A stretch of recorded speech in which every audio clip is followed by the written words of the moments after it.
7절에서 15절입니다. 사무엘하 12장 7절에서 15절.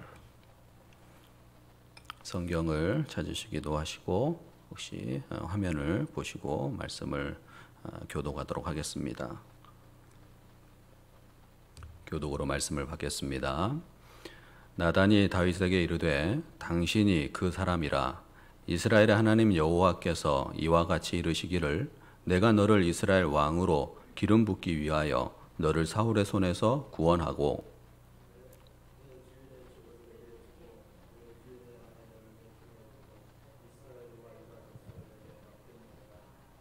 만일 그것이 부족하였을 것 같으면 내가 내게 이것저것을 더 주었으리라. 그러한데 어찌하여 내가 여호와의 말씀을 업신 여기고 나 보기에 악을 행하였느냐? 내가 칼로 햇사람 우리아를 취대 암몬 자손의 칼로 죽이고 그의 아내를 빼앗아 내 아내로 삼았도다. 이제 내가 나를 업신 여기고 햇사람 우리아의 아내를 빼앗아 내 아내로 삼았은즉 칼이 내 집에서 영원토록 떠나지 아니하리라 하셨고 여호와께서 또 이와 같이 이르시기를 보라 내가 너와 내 집에 재앙을 일으키고 내가 내 눈앞에서 내 아내를 빼앗아 내 이웃들에게 주리니 그 사람들이 내 아내들과 더불어 백주에 동침하리라.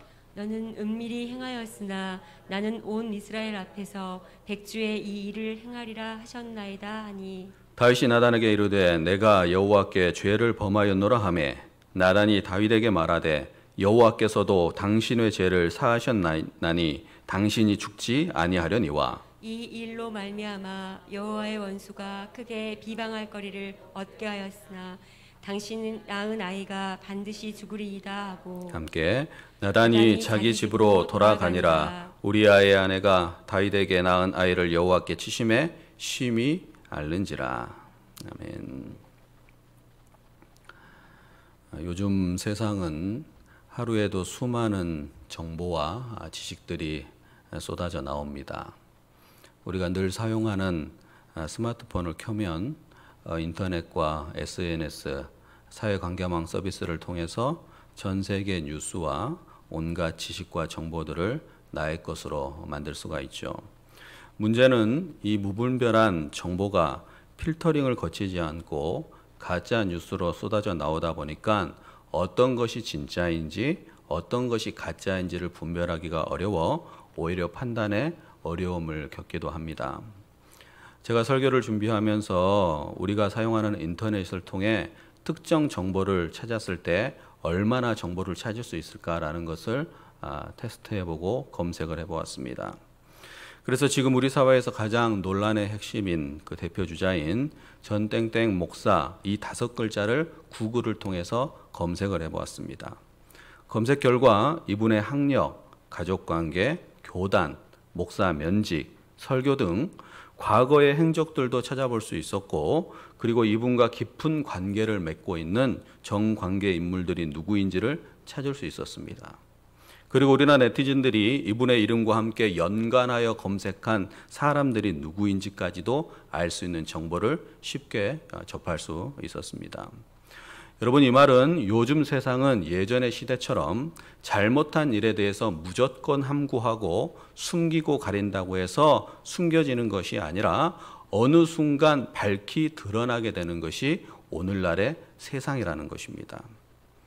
그래서 죄와 짝하며 사는 사람들은 자신의 부정함과 죄를 더 숨기기 위하여서 치밀한 계획을 세우고 만약에 죄가 드러나고 잘못이 드러나게 되면 거짓 뉴스를 만들어 퍼뜨리고 여론을 조작하거나 오히려 피의자가 아닌 피해자 코스프레를 하기도 합니다.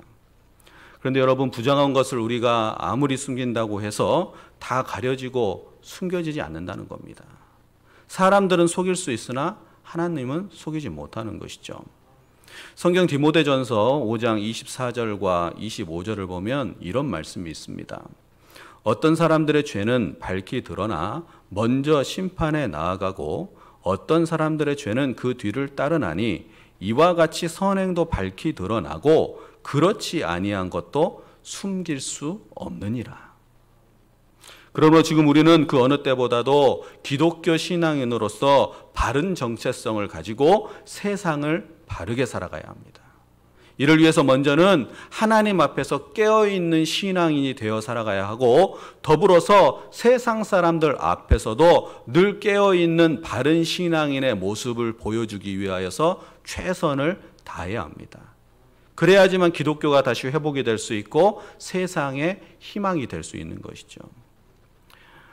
오늘 성경 본문 말씀을 우리가 함께 나누려고 합니다. 본문의 말씀을 우리가 잘 들여다보면 오늘날 우리가 어떻게 살아가야 될지, 우리가 어떤 세상에서 핀잔을 당하고 세상으로부터 손가락질을 당하는 이 시대 속에서 우리가 어떻게 살아야 될지를 알 수 있는 말씀이 오늘 본문에 기록되어 있습니다. 본문 내용의 배경과 말씀은 너무나 잘 알고 있으면서도 우리가 늘 새기지 못하는 말씀 중에 하나입니다. 본문의 내용을 간략하게 설명을 드리면, 어느 날 다윗 왕이 왕궁의 옥상을 거닐다가 여인의 목욕하는 장면을 보게 됩니다. 이 여인은 우리가 알듯이 너무나 충성스러운 신하였던 우리아의 아내 밧세바였습니다. 밧세바의 목욕하는 장면을 보게 된 다윗은 정욕에 사로잡히게 되고 주변 사람의 시선이나 하나님의 시선을 생각하지 못한 채 왕의 권력을 남용해서 남편이 있는 밧세바를 데려와 동침하게 됩니다. 그런데 문제는 더 크게 확장되는데, 밧세바가 임신을 하게 되고 다윗의 부정한 죄가 세상에 드러나게 될 위기를 맞게 됩니다. 이를 두려워한 다윗은 다시 한번 하나님이 주신 왕의 권력을 남용해서 죄를 숨기고 덮으려는 시도를 여러 차례에 걸쳐서 진행을 합니다. 결국 나중에는 나라와 왕밖에 모르는 충신 우리아를 전쟁터에 사지로 몰아넣어 죽게 하고, 사무엘하 11장 27절을 보면 그의 장례를 마친 후에 임신한 밧세바를 데려와 아내를 삼는 것입니다. 그런데 다윗은 이제 모든 것이 끝났다 생각을 했을 것인데, 성경에서 분명하게 기록하고 있는 것은 그대로 끝나는 것이 아니라 27절 후반전 말씀에 분명하게 기록된 것이 다윗이 행한 그 일이 여호와 보시기에 악하였다고 성경에서 분명히 기록하고 있습니다. 하나님은 그의 행동과 나름 치밀하다고 생각한 계획들을 다 알고 계셨죠. 그리고 악한 것이라고 분명하게 말씀을 하셨습니다. 그렇다면 이 사건에서 다윗이 하나님 앞에 죄를 짓게 된 것이 구체적으로 무엇인지를 우리가 살펴볼 필요가 있습니다. 단순히 그냥 여인을 데려와서 동침했다 그런 차원이 아니라 그 죄 가운데 나타난 그의 속내와 그 죄를 통하여서 상처를 받게 될 사람들, 여러 가지 그런 죄를 통하여서 나타나는 현상들이 오늘 이 말씀 속에서 우리가 찾아볼 수 있는 것입니다. 다윗의 죄를 세 가지 정도로 정리할 수 있는데요. 이렇습니다. 첫째는 다윗은 정욕에 이끌려 죄를 범할 당시에 양심의 소리를 듣지 못하고 특별히 하나님에 대해서 눈을 감아버렸습니다. 우리가 알듯이 다윗은 하나님이 어떤 분이신지 너무나 잘 알잖아요. 직접 고난 가운데 하나님을 경험했었고 하나님을 찬양했었고 하나님과 동행했던 사람입니다. 하나님을 몰라서 그랬던 것이 절대 아니죠. 하나님은 분명히 보시고 계시는데 죄를 덮기 위해서 자기의 꼼수를 쓰고 몇몇 신하들의 입을 막고 밀어붙이면 자신의 죄와 부끄러움이 덮어질 수 있다고 착각을 하고 오판을 내린 것입니다. 정욕에 끌려 죄에 빠진 순간에 하나님을 보지 못하고 눈을 감아버린 것이 그의 죄죠. 두 번째, 다윗의 죄는 다윗이 정욕에 사로잡혀 자기의 정욕을 채우는 데 급급하여서 나는 왕이니까, 나는 힘있는 권세 있는 자니까 이래도 된다는 식으로 자기에게 정당성을 부여하면서 권력을 남용해서 사람들에게 그 권력을 사용해서 극악무도한 일을 저질렀다는 겁니다. 여러분, 사람이 극악무도해질 수 있는 배경에는 자기의 정욕과 자기의 욕심과 권력이 만났을 때입니다. 나의 욕심과 권력이 만났을 때, 그리고 그 욕심을 이루기 위해서 매진했을 때 인간이 가장 무서워지는 순간이 되는 것이죠. 욕심을 채우기 위해서 칼을 마음대로 휘두르게 됩니다. 이것이 우리나라의 역사 속에서도 그대로 경험하고 그 아픈 현실의 그 상처를 아직도 우리가 짊어지고 가지 않습니까? 세 번째 다윗의 죄는 정욕에 사로잡혀 타인의 고통을, 타인의 아픔을 보지 못한 것이 죄가 됩니다. 먼저는 자기로 인하여 고통에 빠질 여인을 보지 못하게 된 것이죠. 다음으로는 밧세바의 남편 우리아가 부정한 사실을 알게 되었을 때 파탄이 날 가정을 아픔을 보지 못하였고, 오직 왕과 나라를 위해 충성을 다하며 산 우리아가 평생토록 깊은 상처를 안고 괴로움에 빠져서 살아가야 한다는 것을 보지 못했다는 겁니다. 정욕에 사로잡히면 주변을 보지 못하는 겁니다. 상처를 보지 못하는 겁니다. 아픔을 보지 못하는 거예요. 그래서 우리는 늘 하나님을 잘 봐야 하지만 더불어서 우리 주변의 사람들, 우리의 이웃들의 생각과 마음도 잘 봐야 됩니다. 그렇지 못하면 기독교는 세상에서 영향력을 발휘하기는커녕 존재조차 하기 어려워지는 겁니다. 너무나 안타깝게도 요즘 교회와 기독교가 모두 싸잡아져서 세상에서 수치를 당하지 않습니까? 이 수치를 당하는 이유가 뭘까요? 뭐뭐 때문이다 이렇게 말할 수 있겠지만 사실은 우리의 부정함이죠. 자칭 이 시대의 선지자로 말하는 분이 거짓 선지자가 되어서 가장 무서운 자기 의에 사로잡힌 채 코로나 시국에 힘들고 괴로워하는 사람들의 한숨과 눈물을 보지 못하고 순교의 단어를 모욕하면서 세상과 동떨어진 말과 행동을 했기 때문이고, 그와 함께 기독교인들이 동참하고 있기 때문에 수치를 당하는 겁니다. 우리가 동참을 안 했다고 진짜 동참을 안 한 걸까요? 우리 스스로에게 물어보면 우리는 주변을 보지 못할 때가 너무나 많았습니다. 우리 형제 간에, 이웃 간에 보지 못했을 때도 많고, 한 교회 공동체 안에서도 서로가 서로를 보지 못할 때가 너무나 많았습니다. 어제 MBC 뉴스를 보니까 한 기자가 이렇게 시청 공무원이 밤 9시가 넘어서 영업하는 식당들을 단속하는 그것을 따라다니면서 취재를 하는 것을 봤습니다. 제가 그것을 보면서 들었던 생각이 있습니다. 계속해서 그 장사를 하시고 영업을 하시는 분들이 한숨 섞인 이야기를 말하고 원망을 하고 자신의 사정을 이야기합니다.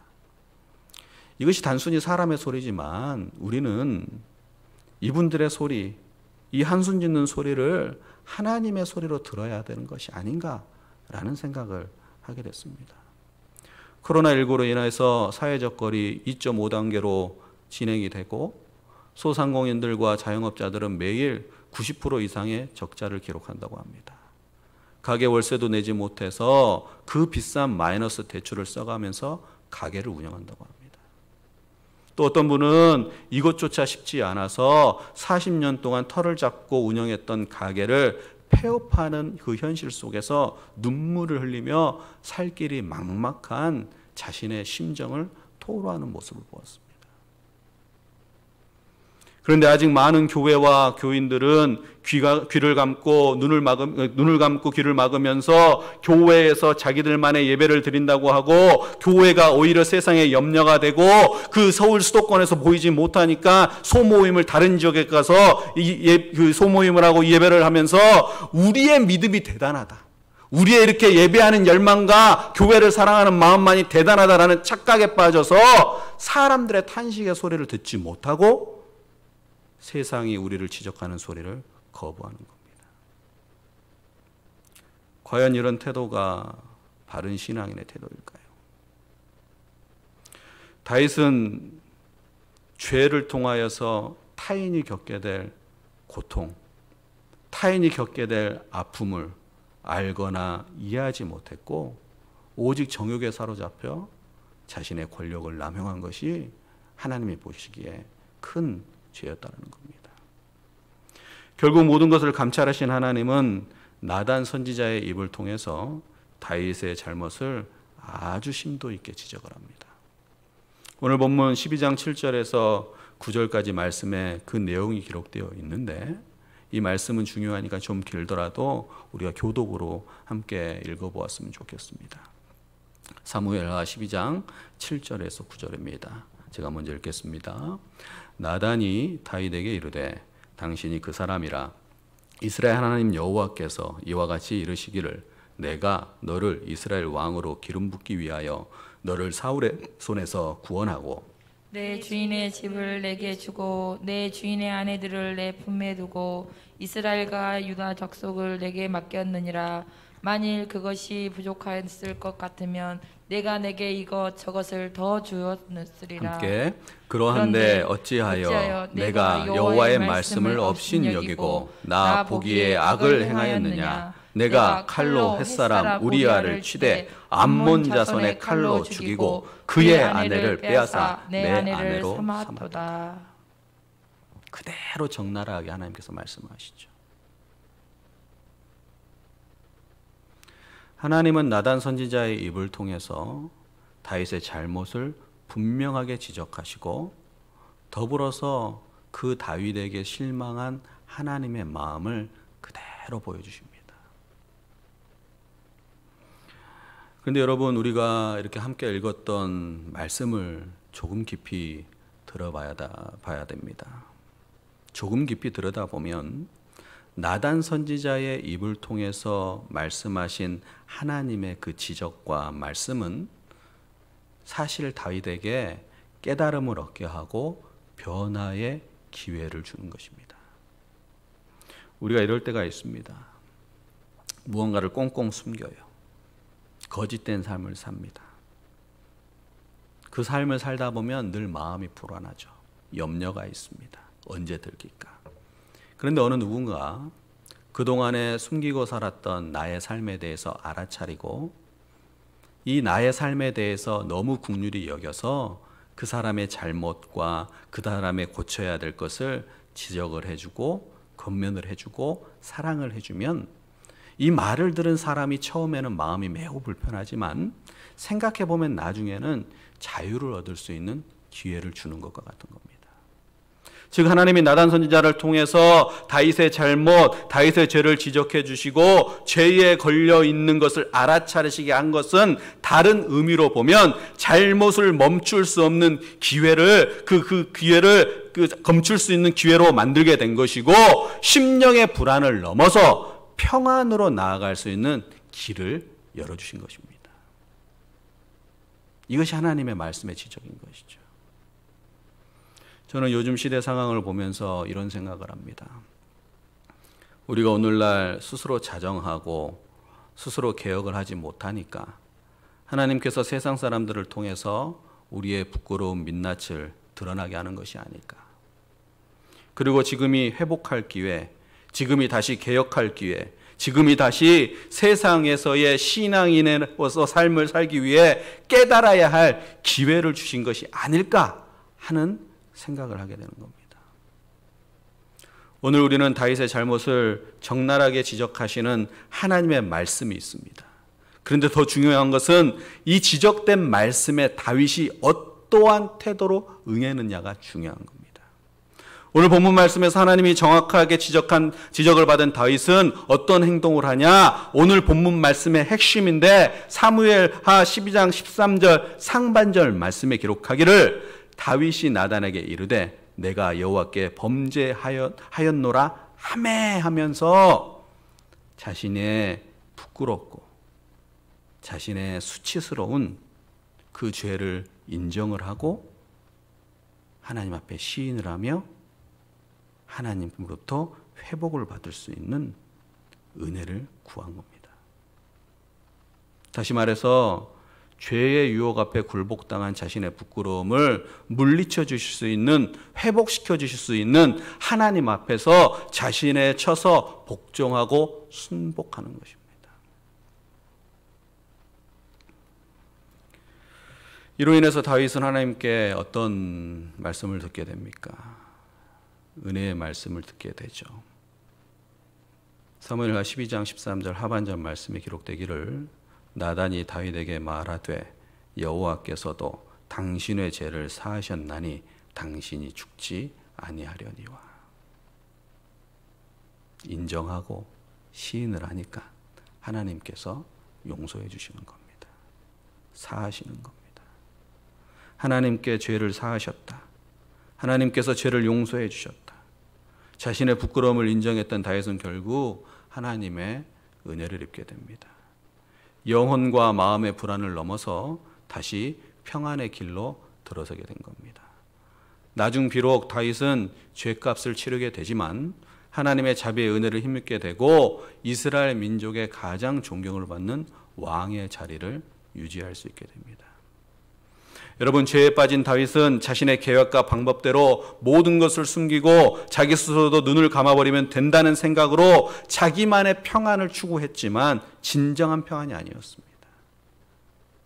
진정한 마음과 영혼의 자유는 하나님의 은혜 앞에 나왔을 때 얻게 되는 것이죠. 우리의 영혼과 마음이 진정한 평안을 얻을 수 있는 길은 예수님의 희생을 기억하면서 영혼의 자유와 평안의 길인 주님의 피 흘리신 십자가로 우리가 나아가는 겁니다. 그리고 십자가 앞에서 나의 부끄러움, 나의 죄를 인정하는 것이고 나의 죄와 나의 부끄러움은 이러하니 나를 긍휼히 여겨주시고 나를 불쌍히 여겨주시고 나를 건져주시옵소서 나의 마음을 드립니다 하는 것이 회복으로 갈 수 있고 평안으로 갈 수 있는 길목이 되는 것입니다. 그리고 더불어서 하나님에게 뿐만 아니라 사람에게도 잘못한 행동이 있고 잘못한 말이 있다면 이 또한 인정을 하고 용서를 빌어서 사람에게도 인정을 받고 용서를 받는 것이 바로 은혜와 회복으로 나아가는 길입니다. 기독교에 대한 신뢰도는 계속해서 하락을 하고 있습니다. 이것은 우리가 아무리 부정한다고 해서 부정할 수 있는 것이 아닙니다. 결과적으로 교인 수는 감소하고 젊은 층은 교회를 떠납니다. 어느 기독교 연구기관에서 교회를 안 다니거나 교회를 다니다가 쉬고 계신 분들에게 왜 교회를 나가지 않습니까? 왜 교회 나가기가 싫습니까? 이유를 물었더니 이렇게 대답을 합니다. 교회 다니는 것이 싫은 것이 아니라 교회 다니는 사람이 싫어서 교회를 안 나갑니다.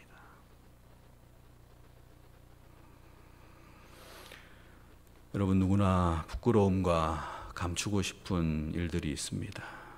죄인 줄 알면서도 그 길을 가기도 합니다. 그러나 안타까운 것은 어리석게도 우리는 하나님 앞에서 죄에 대해서는 꺼내지 못하고 푸른 초장과 쉴만한 물가만을 요구하며 기도하기도 합니다. 이러한 기도, 이러한 간구보다도 먼저 늘 하나님 앞에서 우리의 죄를, 우리의 부족함을, 우리의 연약함을 인정하며 살게 되기를 바랍니다. 저 또한 마찬가지죠. 우리가 세상을 살면서 세상 죄에 찔렸다고 인정할 수 있는 우리가 돼야 됩니다. 요즘 젊은 청년들에게 인기가 있는 작가이면서 인문학 강사인 조승현 씨가 책에 이런 이야기를 썼습니다. 그는 유학 시절 대학교 1학년 때 아주 전통적인 펜싱을 배우고 싶어서 18세기, 19세기 펜싱을 가르쳐주는 나이 지긋한 한 선생님을 찾아갔다고 합니다. 그때 선생님이 처음으로 하셨던 말씀이 있다고 합니다. 그 선생님이 하시기를 요즘 펜싱 경기에서 점수를 매기는 것은 스코어링 장치, 그러니까 찔렸을 때 이렇게 소리가 나는 그 장치가 센서 장치가 있는데요. 이 장치가 펜싱의 원래의 정신에서 어긋난다고 비판을 했다는 겁니다. 그래서 궁금했던 이 조승현 씨가 그 스승에게 이런 질문을 했다고 합니다. 그러면 이 점수를 매기는 장치가 없었을 때는 점수를 어떻게 매겼습니까? 승패를 어떻게 결정했습니까? 라고 질문을 했는데 이때 그 스승의 대답이 펜싱은 진행이 너무 빨라서 눈으로 판정할 수 없기 때문에 전통 펜싱에 있어서는 상대방의 칼에 찔린 것을 가장 잘 아는 사람, 즉 찔림을 당한 자기 자신이 먼저 신사답게 투시하면서 나는 찔렸습니다 라고 외치고 칼을 올리면서 항복을 선언하는 것을 통해 상대방에게 점수를 줬다는 겁니다. 이것이 펜싱의 본래의 정신이고 이것이 서양 스포츠 정신의 근간이 되었고 서양의 문화가 되었다고 합니다. 찔렸다. 내가 찔렸습니다. 어느 순간 갈등이 오지 않겠어요? 찔렸음에도 불구하고 안 찔린 척 할 수도 있다라는 거죠. 그런데 분명하게 스포츠의 정신과 스포츠의 멋, 바로 뭐냐? 나는 찔렸습니다. 손을 들고 항복하면서 당신이 점수를 취득한 것이 당연합니다. 결국 지는 것을 인정하고 자신의 부족을 인정하고 자신의 약함을 인정함을 통하여서 상대방을 통해 더 배우고 더 성장을 한다는 겁니다. 이기기만을 요구하는 세상, 결과적으로 모든 것이 잘 되면 승자가 되는 세상에서 모든 것을 숨기고 넘어가려고 하지만 그것은 하나님의 방식과 성경의 방식이 절대 아닙니다. 다윗처럼 우리가 범죄할 수 있으나 어느 순간 지적을 받았을 때, 어느 순간 깨달음을 얻었을 때 하나님 앞에 나는 찔렸습니다. 하나님, 나를 불쌍히 여겨 주옵소서. 그리고 인정하고 회개하는 것이 바로 우리가 회복으로 나갈 수 있고 더 큰 축복으로 나갈 수 있는 길이 되는 것입니다. 주님의 십자가에는 우리의 영적인 자유와 수치를 거두어 가시는 은혜의 보혈이 흐르고 있습니다. 나는 찔리지 않았어 하지 말고 찔렸다고 당당히 말하고 인정하는 삶. 그래서 영적인 자유와 기쁨의 해방을 누리는 삶으로 들어가기를 간절히 바랍니다. 저와 여러분의 삶이 조금 힘들고 어렵지만 조금은 예수 믿는 것이 지금은 정말로 어려운 시대지만 우리가 점점 이러한 삶을 살아갈 때 하나님은 우리의 이러한 믿음의 행실을 보고 회복의 기회를 반드시 주실 것입니다. 믿음을 가지고 기도하시고 우리가 먼저 스스로를 돌보고 세상에 나가 섬길 수 있는 빛과 소금으로 살아가야 될 사명을 회복할 수 있는 우리 모두가 되시기를 주님의 이름으로 축복합니다. 기도하겠습니다.